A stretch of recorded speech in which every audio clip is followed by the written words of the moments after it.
जय Shri Krishna. Radhe Radhe. Hello friends, मैं शिवांगी अपने YouTube चैनल पे आप सबका बहुत बहुत स्वागत करती हूँ। आज मैं आपको बताने जा रही हूँ महाशिवरात्रि की पूजा किस प्रकार से की जाती है। महाशिवरात्रि हिंदू धर्म में सबसे महत्वपूर्ण त्योहारों में से एक है। इसे कई नामों से जाना जाता है, जैसे शिव की महान रात, पगराजरथी आदि। यह त्योहार भगवान शिव को समर्पित है। इस दिन भगवान शिव के भक्त कठोर उपवास रखते हैं और विभिन्न धार्मिक कार्य करते हैं। ऐसा माना जाता है कि जो लोग महाशिवरात्रि का व्रत करते हैं उन्हें भगवान शिव की कृपा प्राप्त होती है और उनके पिछले सभी पापों से छुटकारा मिलता है। यह भी कहा जाता है कि शिवरात्रि भगवान शिव के द्वारा किए गए ब्रह्मांडीय नृत्य की वर्षगांठ का प्रतीक है। फ्रेंड्स, मैंने महाशिवरात्रि क्यों मनाई जाती है इस विषय में एक वीडियो बनाया हुआ है, आप उस वीडियो को ज़रूर देखें। मैंने लिंक डिस्क्रिप्शन बॉक्स में डाल दिया है। आइए अब जानते हैं कि महाशिवरात्रि की पूजा किस प्रकार से की जाती है। महाशिवरात्रि की पूजा दो प्रकार से की जाती है। एक तो आप घर पर कर सकते हैं, दूसरा आप किसी भी शिव मंदिर में जाकर कर सकते हैं। फर्क सिर्फ इतना ही होता है कि मंदिर में जो पूजा की जाती है वहाँ पे आप फल, नैवेद्य या जो भी आप चढ़ाते हैं वो वहीं शिवलिंग के पास छोड़कर आना पड़ता है। और अगर आपको नैवेद्य लाना है तो आप पंडित जी से निवेदन करके प्रसाद चढ़वाकर और पंडित जी के हाथों से वह प्रसाद ले सकते हैं। नैवेद्य को प्रसाद कहा जाता है। वह नैवेद्य आप पंडित जी से ले सकते हैं, अथवा अगर आप घर पर पूजा करते हैं, जो भी आपने नैवेद्य भगवान को चढ़ाया है वह नैवेद्य आपका पूरा परिवार खा सकता है। और चढ़ाई हुई पूजा सामग्री को आप किसी भी हरे भरे पेड़, खेत या अपने गमले में डाल सकते हैं। सबसे पहले मैं आपको बताती हूँ कि घर पर आप किस प्रकार के शिवलिंग की पूजा कर सकते हैं। आपके पास पारद का शिवलिंग, स्फटिक का शिवलिंग, नर्मदेश्वर शिवलिंग, सोने का, चांदी का या पत्थर का या किसी भी चीज़ का शिवलिंग हो सकता है। आप आराम से पूजा कर सकते हैं। अगर आपके पास कोई भी शिवलिंग नहीं है तो आप पार्थिव शिवलिंग की पूजा कर सकते हैं। पार्थिव शिवलिंग मिट्टी के शिवलिंग को कहा जाता है। पार्थिव शिवलिंग की पूजा भी अपने आप में अत्यधिक महत्व रखती है। इसकी पूजा का उतना ही फल प्राप्त होता है जितना कि अन्य शिवलिंगों की पूजा करने से मिलता है। पार्थिव शिवलिंग कैसे बनाया जाता है उसकी बहुत सारी वीडियो YouTube पर है, आप उन्हें देखकर पार्थिव शिवलिंग बना सकते हैं। पूजा करने के बाद पार्थिव शिवलिंग को जल में प्रवाहित किया जाता है। अगर आपके घर के आसपास कोई नदी, तालाब नहीं है तो आप घर पर ही साफ सुथरा एक बड़ा कोई भी तांबे का, कांसे का या स्टील का भी कोई भी बर्तन आप ले लें, उसमें पानी भर दें और उसमें जल, गंगा जल डाल दें। उसके बाद आप पार्थिव शिवलिंग को उसमें प्रभावित कर दें और जब आप प्रभावित कर देंगे जो मिट्टी होगी वह पानी में घुल जाएगी। उस पानी को आपके घर में गमले होंगे तो गमलों में आप उस पानी को डाल दीजिए। यदि आपके घर में पेड़ पौधे नहीं हैं तो आपके घर के आसपास कोई भी बड़ा पेड़ है या खेत है तो आप वहाँ पे इस पानी को डाल सकते हैं। इस दिन आप कोई नया शिवलिंग लाना चाहते हैं तो आप ला सकते हैं। जैसे इस दिन लोग पारद का शिवलिंग, स्फटिक का शिवलिंग, सोने या चांदी का शिवलिंग घर पर लाते हैं और उनकी स्थापना करते हैं। अब आप सोच रहे होंगे कि लोग कहते हैं घर पे शिवलिंग की पूजा नहीं करनी चाहिए। ऐसा बिल्कुल भी नहीं है। आप पारद के, स्फटिक के, सोने के, चांदी के या कोई भी पत्थर के भी आते हैं और नर्मदेश्वर आते हैं, इन सब के शिवलिंगों की पूजा आप घर पे आराम से कर सकते हैं। शिवलिंग का आकार अंगूठे के आकार से बड़ा नहीं होना चाहिए। ऐसे तो मैंने कई घरों में बड़े बड़े शिवलिंग भी देखे हैं जो बड़े ही प्रेम भाव से उनकी पूजा करते हैं और उनके घर में सकारात्मकता की कोई कमी नहीं होती है और ना ही उनके घर में मैंने कभी कोई संकट या किसी भी प्रकार का दुष्प्रभाव देखा है। तो चलिए जानते हैं शिवरात्रि की पूजा की सामग्री।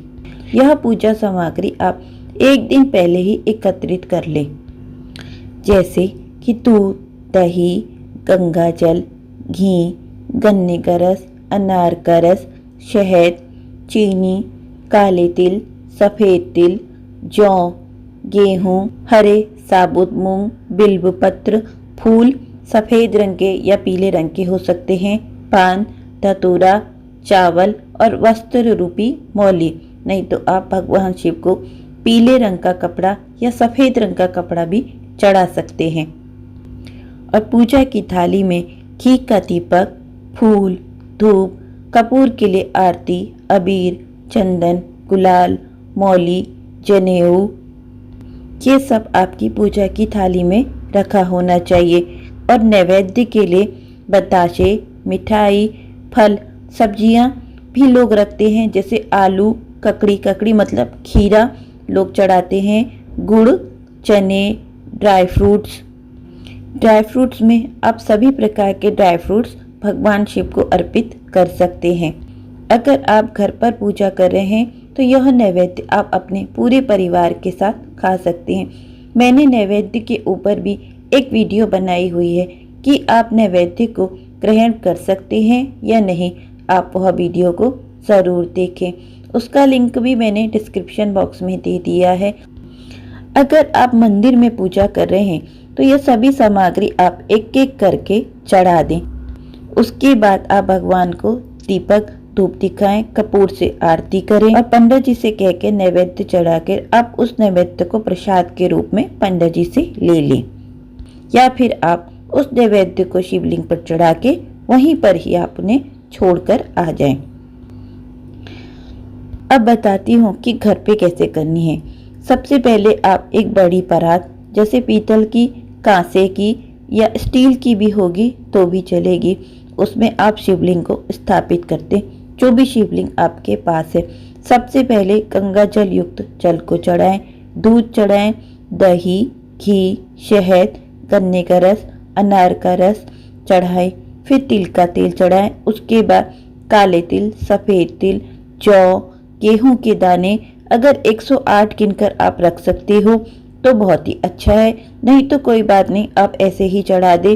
साबुत मूंग के दाने, सरसों के दाने, फिर चावल के दाने, ये सभी दाने 108 गिने हुए हों तो बहुत अच्छा है, नहीं तो कोई बात नहीं, आप ऐसे भी चढ़ा सकते हैं। चीनी, अबीर, गुलाल, चंदन चढ़ाएं। यह सब चढ़ाने के बाद आप उन्हें गंगा जल चढ़ाएं। उसके बाद अगर शिवलिंग आपने धातु के लिए हैं तो आप उस शिवलिंग को साफ कपड़े से पोंछकर किसी दूसरी थाली में रख लें। और अगर आपके पार्थिव शिवलिंग हैं तो आप उन्हें वहीं परात पर ऐसे ही रखे रहने दें। और अगर आपके धातु के हैं तो उन्हें साफ कपड़े से पोंछकर आप किसी दूसरी प्लेट में रख लें। उनके साथ आप नंदी जी, गणेश जी और उनके त्रिशूल को रखें। फिर आप शिवलिंग पर चंदन का टीका लगाएं, बेलपत्र चढ़ाएं, फूल चढ़ाएं, वस्त्र रूपी मौली चढ़ाएं, जनेऊ चढ़ाएं, पान चढ़ाएं, नैवेद्य अर्पित करें। जो भी नैवेद्य आपने थाली में रखा है वो सभी नैवेद्य एक एक करके भगवान शिव के पास रख दें। फिर दीपक जलाएं, धूप दिखाएं और कपूर से आरती करें। अगर आप पार्थिव शिवलिंग की पूजा कर रहे हैं, जो भी आपने चंदन टीका वगैरह लगाया है वो तो आप उन्हें वैसे ही रहने दें। और जो नैवेद्य आप चढ़ा रहे हैं आप एक थाली में उसे लेकर और भगवान शिव से उनसे स्पर्श कराकर आप उस थाली को अलग रख लें, तो आप उस नैवेद्य को आराम से खा सकते हैं। और यदि आप धातु के शिवलिंग की पूजा कर रहे हैं तो आपने साफ सुथरी प्लेट में तो नैवेद्य को चढ़ाए है, आप उसे कभी भी किसी भी समय में उठाकर आप प्रसाद रूप में ले सकते हैं और अपने घर परिवार के साथ उसे ग्रहण कर सकते हैं। अब मैं आपको बताती हूँ कि इस दिन आपको कौन सा पाठ करना चाहिए। इस दिन शिव महिमन का पाठ विशेष रूप से किया जाता है। इसे आप 3 बार दिन में करें। अगर नहीं कर सकते हैं तो 1 बार तो जरूर करें। ओम नमः शिवाय का 1 माला जाप तो कम से कम जरूर करें, या फिर हो सके अगर आप कर सकते हैं तो आप 1108 माला का जाप जरूर करें। इससे हमें पूरे साल भर के लिए महादेव का आशीर्वाद प्राप्त होता है। शिव चालीसा का पाठ करें। आपके पास कोई भी शिव पार्वती का स्तोत्र है तो आप उस स्तोत्र को पढ़ें। मैं आपको एक बात और बताना चाहती हूँ कि इस दिन लोग पंडित जी को बुलाकर 108 पार्थिव शिवलिंग या 1108 पार्थिव शिवलिंग बनवाकर उनकी पूजा करवाई जाती है। यह पूजा शिवरात्रि में विशेष तौर से करवाई जाती है और इस पूजा का बहुत ही ज़्यादा महत्व है। लेकिन यह पूजा केवल पंडित जी के द्वारा ही संपन्न कराई जाती है। तो चलिए अब मैं आपको बताती हूँ कि यह व्रत की शुरुआत आप कैसे करें। महाशिवरात्रि वाले दिन आप सुबह जल्दी उठ जाएं, स्नान आदि करके भगवान के सामने बैठकर आप हाथ में जल व फूल लेकर भगवान के सामने संकल्प लें कि हे महादेव, मैं आज आपके शिवरात्रि का व्रत करने जा रही हूँ। आप इस व्रत को निर्विघ्न पूरा कराने में मेरी सहायता करें। इस प्रकार से आप सुबह इसका संकल्प लें और जल को और फूल को आप किसी पात्र में छोड़ दें। इस दिन पूरा दिन आप व्रत करें। इसमें आप फलाहार खा सकते हैं। फलाहार में आप कुट्टू के आटे की पूरी या सिंगोड़े के आटे की पूरी, आलू से बना हुआ शिरा, आप या आपके यहाँ जो भी फलाहार खाया जाता है वह फलाहार आप इस दिन खा सकते हैं। पूरा दिन व्रत करने के बाद अगले दिन आप मुहूर्त देखकर इस व्रत का पालना किया जाता है। आप व्रत के पालने में सात्विक भोजन का ही प्रयोग करें। जो भी भोजन आपने बनाया है वह भोजन सबसे पहले भगवान शिव को अर्पित करें। उसके बाद आप वह भोजन स्वयं खाएं। पार्थिव शिवलिंग को अगले दिन यानी शिवरात्रि के अगले दिन प्रभावित किया जाता है।